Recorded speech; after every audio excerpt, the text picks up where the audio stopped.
Bom dia. O óculos caiu, gente. Aí eu não enxergo vocês.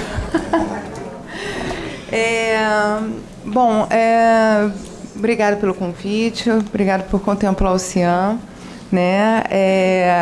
Um espaço de não só atuação da psicologia, mas eu acho que, de uma certa forma, de uma incidência política no sentido de posicionamento também da psicologia dentro das políticas públicas, né? O CIAM é um espaço onde eu trabalho e é um privilégio, porque é o espaço que desenvolveu, enfim, contribuiu para o desenvolvimento de uma metodologia de atendimento, onde se incluiu a psicologia desde o início, né? Houve época que se tinha no quadro mais psicólogos do que assistentes sociais. Claro que a gente não entende que a psicologia é mais importante que o serviço social nos espaços de atendimento das políticas públicas, porém, como foi colocado historicamente, a psicologia sempre se colocou apartada desses espaços de atuação dentro da proteção social, né, e dentro da perspectiva de direitos humanos, e isso vem sendo uma conquista para todos nós. Acho que Valéria já adiantou bastante, né, qual é a nossa atuação, né, como a gente atua, né, baseado nos 2 primeiros princípios, em especial do Código de Ética, baseado nos pilares dos direitos humanos, né, sobretudo da dignidade da pessoa humana e do desenvolvimento humano. É nesse contexto que a psicologia se coloca, né, num momento de acolhimento dessa mulher, né, seja por telefone, seja nos espaços de sensibilização, né, ou seja, nas rodas de conversa, em palestras. A gente percebe como a sociedade ainda naturaliza relações interpessoais, onde a comunicação se dá muitas vezes de forma violenta, né? Então, nesses espaços de prevenção, nesses espaços de atendimento, primeiramente de acolhimento, depois de acompanhamento dessa mulher e da inserção de algumas mulheres que, de acordo com o perfil e com a possibilidade dela, com o perfil identificado pela equipe, e com a possibilidade dela, né, enfim, de mobilidade, de custeio, de participação nos grupos de reflexão, a gente vem observando a nossa contribuição, né, tanto do serviço, tanto da política pública, mas, sobretudo, nesse momento que a gente está aqui, da psicologia, né, para que essa mulher possa se reposicionar, identificar os outros que nela existem, né, qual a participação dela nas dinâmicas interpessoais, e, portanto, quais as possibilidades dela, os potenciais dela. É muito interessante, apesar de coordenar, eu entro no atendimento, eu faço questão de atender sempre que possível, gosto do atendimento. Eu estou lá pelo atendimento e não pela coordenação. Vim de uma história de consultório, né, da psicologia clínica, um lugar muito solitário, né, em que a gente fica bastante ensimesmado, mesmo que a gente interaja através de espaços de supervisão, de grupos de estudos, enfim, de uma formação continuada. Ainda assim é um local muito intimizado, digamos assim, né? E a partir do momento que eu me proponho a, enfim, me colocar para além desse lugar, a minha trajetória ela se localiza na perspectiva dos direitos humanos, mas no enfrentamento das violências interpessoais, né? E aí a gente percebe que tem alguns pontos que fazem com que a gente precise continuadamente se estranhar, né? Para que a gente possa manter a qualidade de um atendimento onde o outro precisa ser olhado enquanto outro e como possibilidade, inclusive, de outros, para que ele se reconheça, para que ele se resgate, para que ele se reorganize, para que ele se potencialize.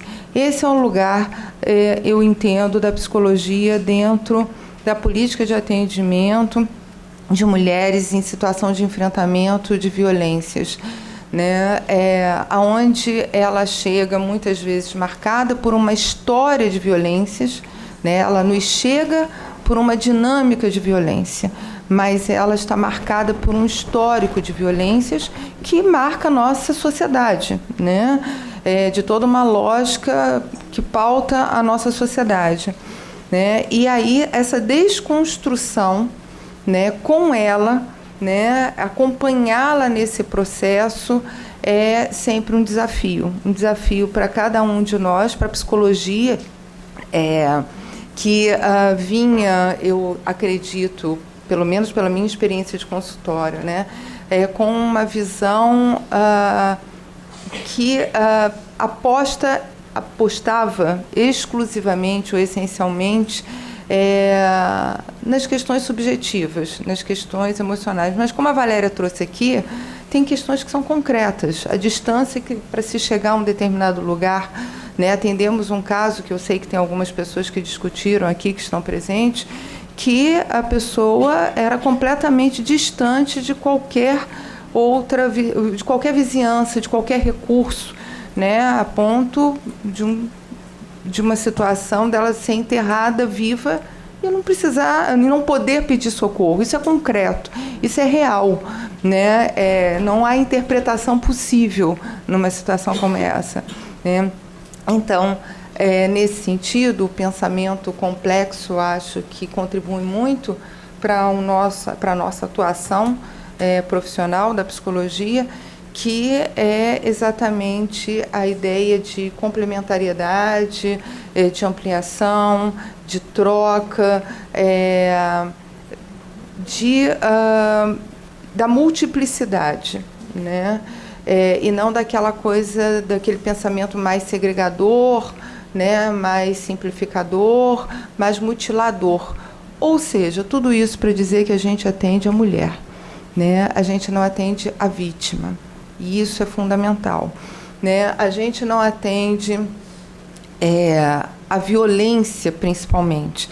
A gente atua para ruptura da dinâmica da violência, né? Mas, sobretudo, para que essa mulher se potencialize e se reposicione no mundo de uma maneira mais inteira, singular, valorizada, porque ela precisa se ver como importante, ou se rever. Eu ontem tive uma surpresa no encontro com alguns batalhões da Patrulha Maria da Penha, e o batalhão da Zona Sul é o batalhão de maior número de medidas protetivas até agora, tá, gente? Estou falando, é uma coisa que começou ontem.